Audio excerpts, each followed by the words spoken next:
जय जिनेन्द्र सब लोग। प्रश्न है कि तीर्थंकर भगवान और परमात्मा, उनका तो मोक्ष हो गया, अब वो मोक्ष में है और वीतरागी भगवान है, परंतु उनको पूजा करने से हमको लौकिक फल कैसे मिलता है? जैसे कि लौकिक फल, जैसे धन संपत्ति, पैसा, बंगला, गाड़ी, ये सब उनको पूजा करने से हम सबको कैसे प्राप्त होते हैं? वो तो वीतरागी है। फिर जो भी वीतरागी भगवान को पूजा करते हैं, उनको ये सारे लौकिक फल क्यों और कैसे मिलते हैं? क्या परमात्मा उनको देते हैं? इसके पीछे क्या लॉजिक है? चलो आज हम समझेंगे इस वीडियो में। तो आपको सबसे पहले हमेशा ये याद रखना पड़ता है कि इस दुनिया में और इस पूरे ब्रह्मांड में कोई भी हमको कुछ दे नहीं सकते और ना ही हमसे कुछ ले सकते हैं। क्या है? कोई भी हमको कुछ दे नहीं सकते और ना ही हमसे कुछ ले सकते हैं। जो भी हमको मिलता है, जो भी हमको प्राप्त होता है, वो सब हमारा कर्मों के हिसाब से होते हैं। यदि जो चीज़ हमारा है और वो हमसे कोई आके चुराए, वो व्यक्ति तो सिर्फ केवल एक निमित्त है। लेकिन वो जो चीज़ हमारा चोरी हुआ, वो इसलिए हो पाई क्योंकि हमारा भाग्य में, यानी कि जो पूर्व जन्मों में जो भी हमने पाप कर्म किया है, उनका वो पाप कर्म का उदय आया। तब हमारा कोई प्रिय वस्तु या फिर जो भी हमारा चीज़ है, वो या तो हमारा हाथ से चले जाते हैं या फिर किसी का निमित्त से चले जाते हैं। तो यानी कि जो कुछ होता है सब हमारा कर्मों के हिसाब से होते हैं। तो अब हम आएंगे मेन सवाल पे कि तीर्थंकर भगवान तो मतलब वीतरागी है, फिर उनको पूजा करने से हम सबको लौकिक फल कैसे मिलते हैं? और अधिकतर जैन लोग इतने अमीर क्यों हैं? वो इसलिए क्योंकि जब भी हम तीर्थंकर भगवान का पूजा करते हैं, हाँ मतलब तीर्थंकर भगवान तो वीतरागी है, परमात्मा तो वीतरागी है।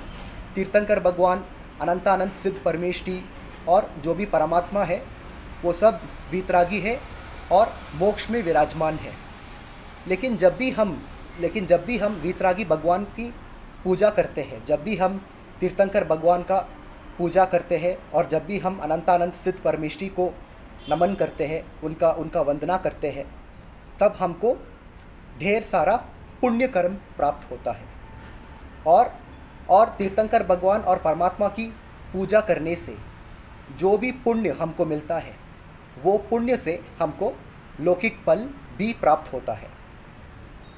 तो यानी कि भले ही तीर्थंकर भगवान और परमात्मा वीतरागी है और मोक्ष में विराजमान है, परंतु उनको पूजा करने से, तीर्थंकर भगवान की वंदना करने से और अनंतानंत सिद्ध परमेष्टि भगवंतों को नमस्कार करने से, जैसे जब भी आप नमोकार मंत्र बोलते हो, आप ये भी बोलते हो ना, ओम नमो सिद्धाणम, तो आप मतलब मोक्ष में जितने भी सिद्ध परमेष्टि है, उन सबको आप नमन करते हो जब भी आप बोलते हो ओम नमो सिद्धाणम। तो एक बार भी ओम नमो सिद्धाणम बोलने से और एक बार भी तीर्थंकर भगवान का स्मरण करने से और एक बार भी तीर्थंकर भगवान और परमात्मा की पूजा करने से जो पुण्य कर्म हमको प्राप्त होता है, वो पुण्य कर्मों के वो पुण्य से हमको लौकिक फल भी प्राप्त होता है। तो जब भी हम पूजा करते हैं, ठीक है, जब भी हम तीर्थंकर भगवान की पूजा करके कुछ ना कुछ लौकिक फल को प्राप्त करते हैं, इसका ये मतलब नहीं है कि भगवान ने हमको दिया है। भगवान भी सिर्फ बाकी लोग ही नहीं, भगवान भी ना ही हमको कुछ दे सकते हैं, मतलब ना ही हमको कुछ दे सकते हैं, कि मतलब है भगवान भी ना ही हमको कुछ देते हैं, ना हमसे कुछ लेते हैं। क्या है? तीर्थंकर भगवान और परमात्मा किसी को कुछ देता नहीं और किसी से कुछ लेता भी नहीं। लेकिन जो भी तीर्थंकर भगवान और परमात्मा की पूजा और वंदना करते हैं उनको ढेर सारा पुण्य प्राप्त होता है।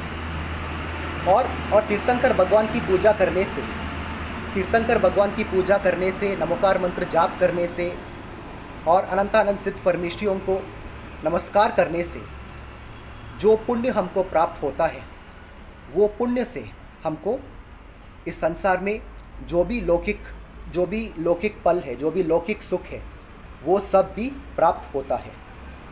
और ओवर टाइम जैसे यदि हम रेगुलरली सिंसियरली पूजा पाठ करते हैं, स्वाध्याय करते हैं, सामायिक करते हैं, तो ये पुण्य ओवर टाइम मतलब वक्त के साथ, मतलब लौकिक पल तो मिलते रहते हैं लेकिन वक्त के साथ धीरे धीरे से हमारे अंदर विशुद्धि को भी बढ़ाते हैं। ठीक है, धीरे धीरे हमारे अंदर विशुद्धि को भी बढ़ाते हैं। और एक दिन अवश्य आएगा जब हम सब दीक्षा लेके साधु बनेंगे या फिर आरिका बनेंगे।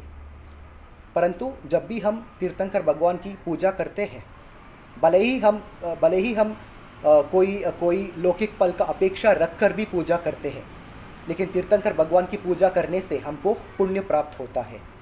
और वो पुण्य से जो पुण्य हमको प्राप्त होता है जब हम तीर्थंकर भगवान और परमात्मा की पूजा करते हैं, वो पुण्य से हमको इस संसार में भी सब सारे के सारे लौकिक पल, सुख सुविधाएं सब प्राप्त होते हैं, सब प्राप्त होता है।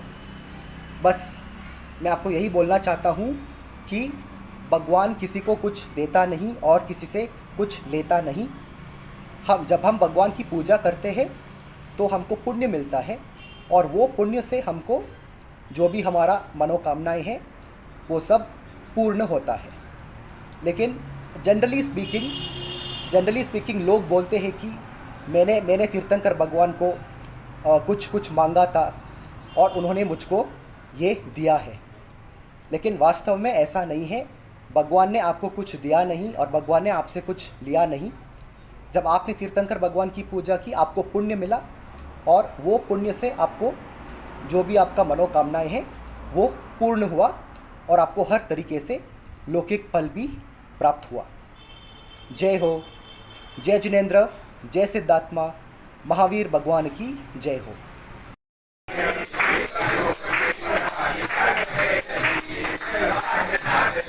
Yeah.